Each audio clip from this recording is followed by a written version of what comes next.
We are doing kind of a follow-up video and reacting to some of the comments from our Copenhagen video because we wanted to highlight a few that we found super helpful and things that we learned. Okay, so here we go. We'll see how this goes. The guy in the clock in Amsterdam Airport was actually filmed with a real artist painting on each time segment, and it took 12 hours to complete. I could do that for fun. No. Not a chance. 100%. For 12 hours. For 12 hours straight. No sleep, no food, maybe a bit of water. That's impressive, and it makes me like it even more. So it's almost like a real person is in that clock. Yeah. I mean, and that's what he says. He says, so in a way, it's not fake. That's what who says? Harry. The guy in the clock? Harry. Harry said that. Harry says that. Yeah. Thanks, Harry. Danny says, sorry to say, you didn't get the right chocolate milk. Your version tastes awful.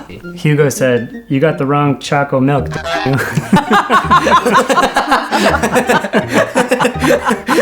With a smiley face. Sorry, Hugo. Sorry, Hugo. Yeah, we did try Kokio, but we weren't filming at the time, and we didn't know it was a big deal back then. But in our defense, what milk did we find in almost every bakery? Is it Matilda? It's not Matilda. Matilda? Honestly, I love your passion about this chocolate milk. I know, you're so passionate. Buster says, awesome. Dane and Star Wars nerd here. You just gotta like just for the porg. Yeah, dude. Yeah. We have a friend who has a stuffed animal porg. It's kind of like a game. I steal the porg and then we take it on trips. So we have the porg on trips with us pretty frequently. And we are Star Wars nerds. We are Star Wars nerds. And we are Star Wars nerds as well. I think this is Stefan said, hope you enjoy the trip. My wife and I were married at the Yellow Castle in Frederiksberg Garden. What? There's a church inside as well, and bonus info, it's the Military Academy of Denmark and has been for a couple hundred years. That's cool. That must have been a beautiful wedding. From Finn, the Viking ship in the National Museum is the longest and largest ever found. It's bigger than I expected. Speaking of Vikings. Skål is not a greeting like cheers in Scandinavian languages. It is a word you use when you drink only. We do know that. Here in Minnesota, we are Minnesota Vikings fan, which is the American football team here in our state. They have a Skål chant. Skål. So then they do this and they go, Skål, Skål. And so that was our reference. That was in the middle of the video when you see that. That's a callback to that. It's us being a little self-indulgent. Yes. We have to because our team loses quite a bit, so we need to take what we can get. Okay, here's another one. You should have tried the Anderson Bakery. They're the ones that make the buns for the gasoline grill. That would have been so good. Yeah. Shoot. One of the things that we found is a lot of people asking, why on earth would we come in winter? Everyone kept saying, you gotta come in summer, you gotta come in spring.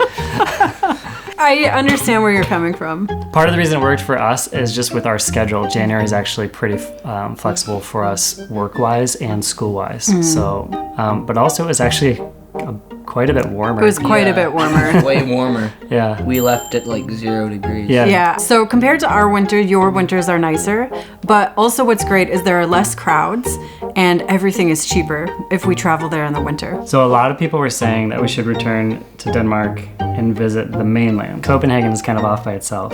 And then there's what they call the mainland, which is kind of the main peninsula, right? And it's called Jutland or Jutland. Jutland? Yeah. Because it juts out? And there's, I don't know. And there's a bunch of cities there. One of the places that they recommend is Aarhus, which has the Gore Museum. Nadia suggested visiting that museum, which is pretty cool. What's it about? I think it's I know it's got like grass on top of it. It's very green. Ooh, I like buildings with grass on top of them. Billund has Legoland, and we've talked about that a bit. We did look into that. I don't think we started planning far enough ahead of time to make that happen, and we had limited days. I have a joke. But you would definitely love to get there. I didn't know that. Another place they mention is Odense, which is the third largest city in Denmark and has amazing architecture. Is it named for Odin? Is it named for Odin? Tell us below. I like this one from Nikolai. If you want to know more about the artist who did the drawings of the kings and queens, his name is Jasper Ikson, and he is my favorite artist. He paints a lot of fantasy art for Magic the Gathering and has done work for Dungeons and Dragons as well as World of Warcraft. That makes so much sense because those were really cool paintings. Amazing. Klaus recommended visiting the museums of the University of Copenhagen, the Blue Planet, and the harbors of Copenhagen. We like the deep tracks, so thank you. That's really great advice.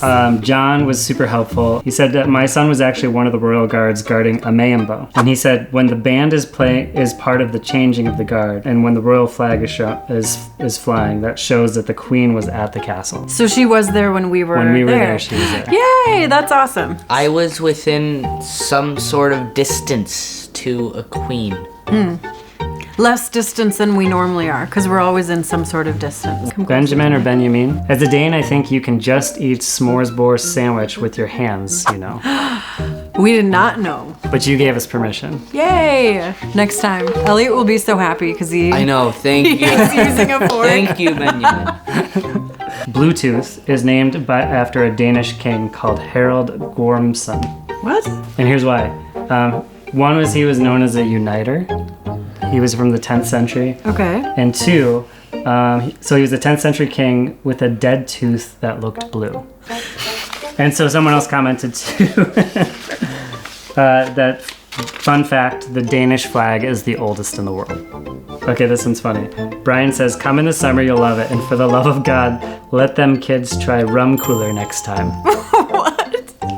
What's rum cooler? So I looked it up. They're rum balls. So they're like almost like a donut holes here. It's like a treat, a little treat. Yeah, for the love of God, let us try this. We've had a lot of people who have said you definitely have to come back and explore the other parts of Denmark, and we hope to. Yeah, we would love that. Yeah. So we'll see where this channel goes, but you guys are helping just by watching and commenting and subscribing, and it's been huge. We love that you guys have been like watching and that you had like feedback for us. I think it's so cool on advice and places to go and things to see and the right chocolate milk to get. We will film it next time when we come again. So, anything else you guys want to say? That's a wrap. So yeah, if you're wondering why we're traveling in winter, it's because it's a lot like home. or better than home.